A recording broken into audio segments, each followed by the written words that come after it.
Քաղաքական պայմանագիրը հերթական անգամ ձեր թեկնածուին չընտրեց եւ քիչ առաջ պարզաբանեցին, որ նրանց համար խնդիր է եղել թեկնածուի քրեական գործ ունենալու փաստը։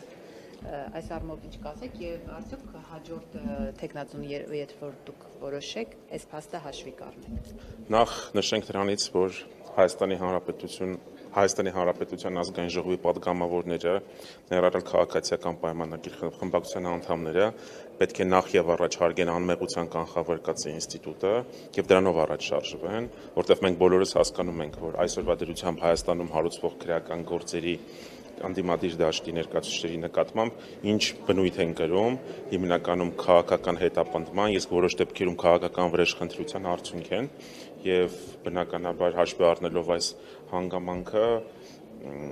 ակնհայտ է, որ գործ ունենք ոչ ժողովրդավարական գործընթացի հետ, չընտրել անդիմության թեկնածուին, ընդ որում երկրորդ անգամ դա ժողովրդավարությանը հերթական հարվածներ։ Պարոն Աբրամյան, իսկ կարծում եք թեկնածուով էր պայմանավորված չընտրությունը, թեկուցե հանձնաժողովը չեն ուզում տալ ընդդիմադիրներին։ Հայաստանի Հանրապետության օրենսդրությամբ, սահմանադրությամբ, ազգային ժողովի սահմանադրական օրենքով, կանոնակարգ սահմանադրական օրենքով հստակ նախատեսվում է, որ անդիմությունն է առաջադրում թեկնածուին եւ երկրորդ անգամ չընտրելը դա մեծ մտահոգությունների տեղիք պետք է տա բոլոր առումներով, որովհետև եթե դա նախատեսված է սահմանադրությամբ եւ օրենքներով եւ հաշվի առնելով, որ անդիմությունը առաջադրել է թեկնածուին, այսինքն որևիցե խնդիր չպետք է լինի ընտրել թեկնածուին, բոլոր դեպքերում մենք բոլոր սցենարներին այդ առումով պատրաստ ենք եւ օրենքով սահմանված ժամկետում առաջադրելու ենք նոր թեկնածու։ Պարոն Աբրամյան, խմբակցությունը նիստ կանի, կորոշենք։ Պարոն Աբրամյան, բայց եթե օրինակ դուք լինեիք քաղաքացիական պայմանագիր խմբակցության փոխարեն կամ իրենց թեկնածուն օրինակ իշխանության լինի, ոչ թե լինեիք դուք քաղաքացիական պայմանագիր, այլ իրենց փոխարեն, օրինակ իրենց թեկնածուն քրեական գործերով անցնելիս լիներ եւ դուք էլ այդ նույն մոտեցումը ունեք, որովհետեւ տրամաբանական է նաեւ, որ եթե քրեական գործերով է անցնում, անմեղության կանխավարկածը հաշվի առնելով իրենք շատ հանգիստ նաեւ կարող է դատախազը գալ, անձեռնմխելիությունից զրկելու հարցով ներկայանա, պատգամավորներն էլ տան դրա համաձայնությունը։ Հիմա օրինակ դուք էլ նման կերպ չէիք վարվի, եթե օրինակ իրենց թեկնածուն անցնելիս։ Մենք մի բան կարող ենք ասել, եթե ուժեղ Հայաստանը լինի իշխանության, Հայաստանում քաղբանտարկյալներ չեն լինի, իսկ այսօր մենք գործ ունենք այնպիսի իրավիճակի հետ, եւ որ մենք ունենք բազմաթիվ քաղբանտարկյալներ, 100-ից ավելի քաղաքացիներ, որոնց նկատմամբ քրեական հետապնդում է հարուցված իրենց քաղաքական դիրքավորման համար, քաղաքականությունում լինելու համար եւ այդ հարցը ինձ թվում է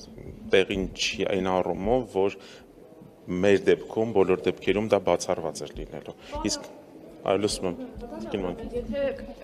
դիցուկ դատախազը գա հայցելու ձեր համաձայնությունը Տիկին Յոլյանի նկատմամբ իրավական գործընթաց սկսելու, այսինքն նրան պատգամավորական անձեռնմխելիությունից զրկելու կամ ասենք ձեր խմբակցության X պատգամավորի նկատմամբ նրանք ավտոմատ դառնալու են քաղբանտարկյալներ։ Գիտեք,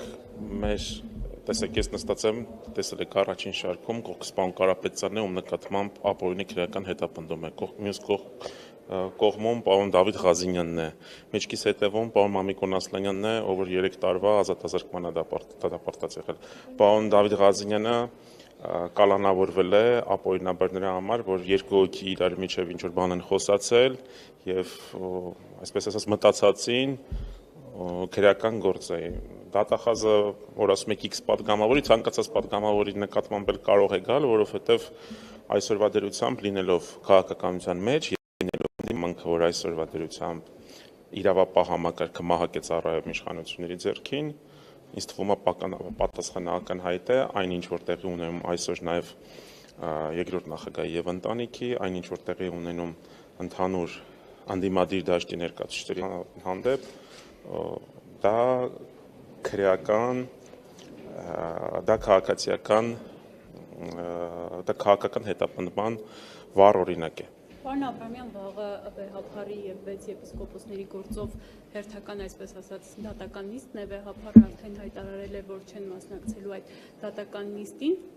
Այսօր էլ Նիկոլ Փաշինյանը եկեղեցու հետ կապված հերթական հայտարարություն արեց, իբրև թե վեհափարը խմբեր է ուղարկում մարզեր, որպեսզի հեղափոխություն նախապատրաստեն։ Դուք ինչպես եք գնահատում եւ այս դատավարական process-ը եւ այս հայտարարությունը։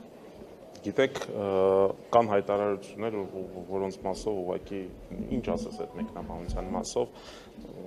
այդ հայտարարությունը ըստ իս որևիցե հիմքեր չունի եւ մենք բազմիցս ականատես ենք եղել, երբ որ երկրի այս կամ այն պաշտոնյան ինչ որ հայտարարություններ է անում եւ հետո այդ ամեն ինչը մնում է չափածուցված կամ գործ է հարուցվում քրեական, որը որ ընթացքում ուղղակի X փուլում նախաքննության ավարտին կամ դատաքննության փուլում ուղղակի փակվում է, կարճվում է, որովհետև համապատասխան ապացույցներ չեն լինում կամ պարզվում է, որ այն տեղեկությունները, որոնք որ ներկայացվել են վարույթն իրականացնող մարմնի կողմից, քննչականի կողմից, չեն համապատասխանում իրականությանը։ Պարոն Աբրամյան, Նիկոլ Փաշինյանը նաև անդրադարձել է Սամվել Կարապետյանին այն իմաստով, որ ինչպես եւ Գագիկ Ծառուկյանը եւ երկրորդ նախագահ Ռոբերտ Քոչարյանը, օրինակ Սամվել Կարապետյանն էլ պետք է մնա թոշակի հույսին եւ իրենց պետք է հուզի իրենց հաշիվներին պետք է նստելուց լինի թոշակը միայն եւ իրենք ապորինի որևէ բան պետք է չունենան, իսկ եթե ունեն լումա առ լումա, սենթ առ սենթ, քյաբաբ առ քյաբաբ, դա պետք է Մենք տեսնում ենք, որ սա հերթական հայտարարությունն է երկրի ղեկավարի կողմից, հանձնարարություն ուղղված դատական եւ նաեւ իրավապահ համակարգի ներկայացուցիչներին։